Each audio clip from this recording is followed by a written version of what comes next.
Membru tal-Bord Editorjali tax-Xandir Nazzjonali inkarigat li jiżgura l-imparzjalità tal-istazzjon minflok spiċċa japprova pubblikament kandidat tal-Partit Laburista l-elezzjonijiet tal-Parlament Ewropew.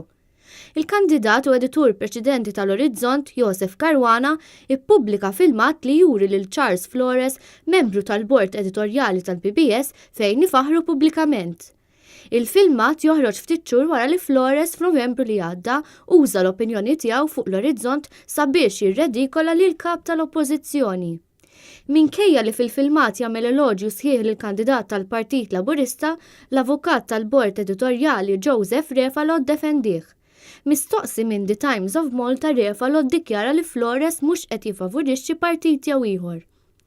Id-dikjarazzjonijiet ta' Flores għajmu dubji dwar kemm il-Bord Editorjali tal-PBS jista' jkun imparzjali u ma jippermettix li l-Partit Laburista jimpotta l-aġenda tiegħu.